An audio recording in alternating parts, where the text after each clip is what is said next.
vídeo un estudio sobre una variable estadística discreta. Concretamente se ha preguntado a un grupo de alumnos y alumnas el número de horas que dedicaban a estudiar matemáticas durante la semana, y estas han sido las respuestas.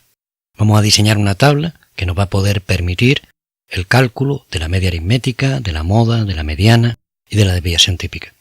Lo primero que hacemos es situar los datos, y a continuación calculamos la frecuencia absoluta, es decir, el número de veces que se repite cada uno de esos datos. Si sumamos esa columna, lo que vamos a obtener es el tamaño de la muestra. En este caso, el tamaño de la muestra es 30, puesto que hemos entrevistado a 30 alumnos y alumnas. La siguiente columna se refiere a la frecuencia relativa y se obtienen sin más que dividir cada una de las frecuencias absolutas entre el tamaño de la muestra. Si dividimos 3 entre 30 nos da 0,10. Si dividimos 8 entre 30 nos da 0,27 y así sucesivamente hasta llegar al final.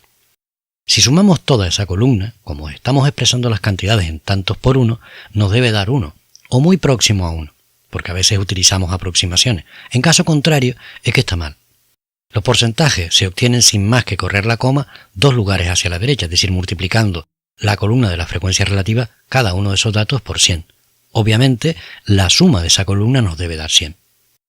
La siguiente columna que vamos a completar es la de las frecuencias acumuladas. El primer dato lo repetimos tal cual.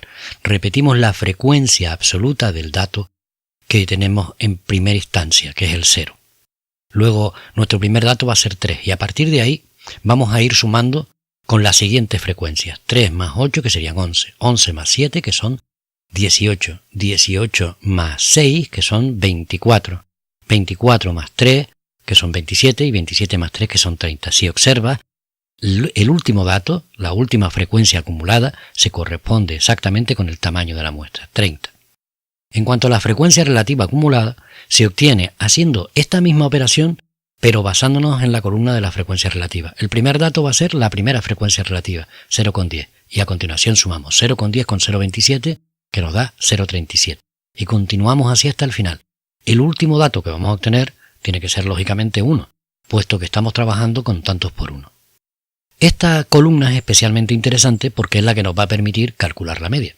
Para ello, lo que hacemos es multiplicar cada dato por su correspondiente frecuencia. 0 por 3 que son 0, 1 por 8 que son 8, 2 por 7 14, 3 por 6 18, 4 por 3 que son 12 y 5 por 3 que son 15. Y vamos a sumar esa columna.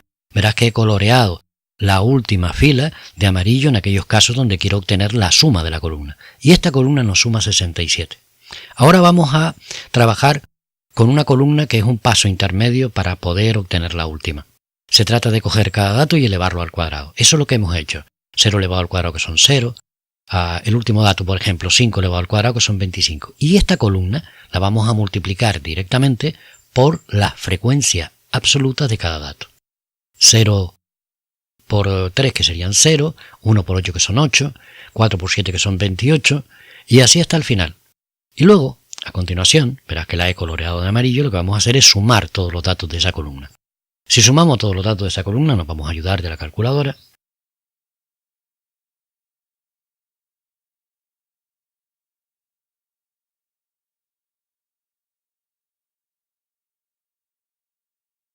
Obtenemos como resultado final 213.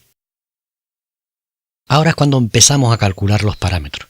Y el primer parámetro de centralización que vamos a calcular es el de la media aritmética, que nos dice que es igual a la sumatoria de x sub i por f sub i, columna que ya habíamos calculado, dividido entre el tamaño de la muestra. Si te fijas, la columna que teníamos, la tercera empezando por la derecha, ¿no? Esa columna nos sumaba 67 y lo vamos a dividir entre el tamaño de la muestra, que es 30. Y eso nos va a dar el valor de la media. Podemos decir que por término medio, si realizamos las operaciones indicadas, 67 dividido entre 30, los alumnos dedican aproximadamente 2,23 horas a estudiar matemáticas. Para saber cuán dispersos están los datos, nos interesa conocer la varianza, cómo varían los datos con relación a la media. Y para eso también teníamos una formulita. La varianza, que es sigma elevado al cuadrado, es igual a la sumatoria de x cuadrado por f sub i, partido por n, menos la media elevado al cuadrado. El numerador de esa fórmula lo tenemos directamente en la suma, que está coloreado de amarillo, de la última columna. Por tanto, empezamos por dividir 213 entre el tamaño de la muestra, que es 30, y eso nos da 7,1. Vamos a copiarlo. Y luego tomamos la media, que era 2,23, y la elevamos al cuadrado. Y efectuamos la resta. Vamos a calcular 2,23 elevado al cuadrado.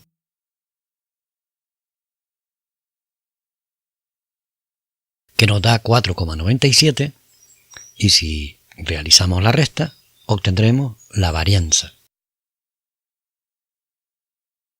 Se suele utilizar bastante más la desviación estadística. Y la desviación estadística no es otra cosa que la raíz cuadrada de la varianza. Como ya hemos obtenido la varianza, que era 2,13, ahora solo tenemos que extraer la raíz cuadrada de 2,13. De esa manera tendremos la desviación típica.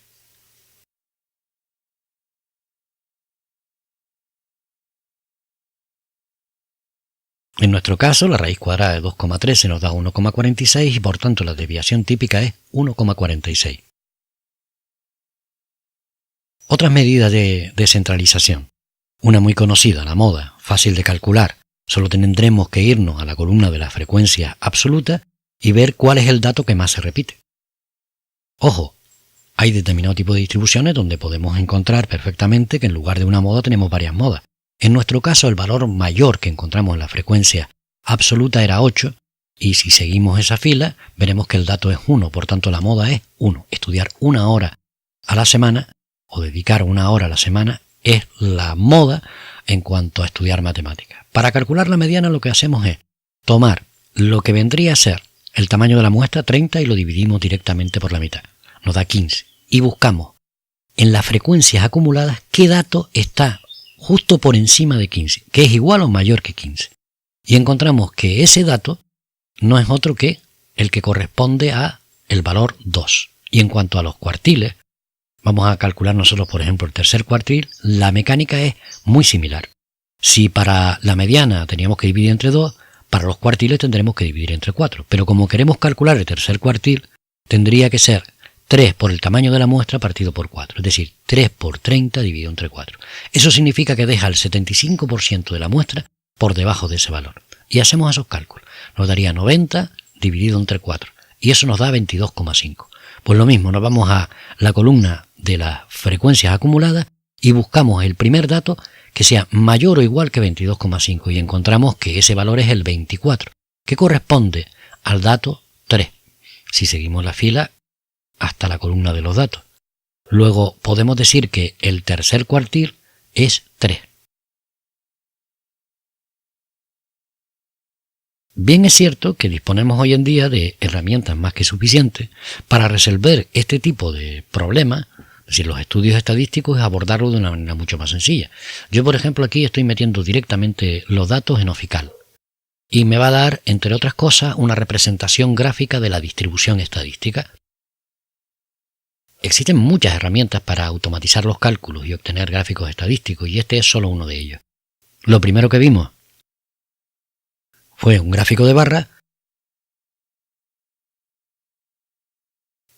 y esto que estamos ahora partiendo de la columna de porcentaje es la distribución estadística en términos porcentuales en forma de tarta.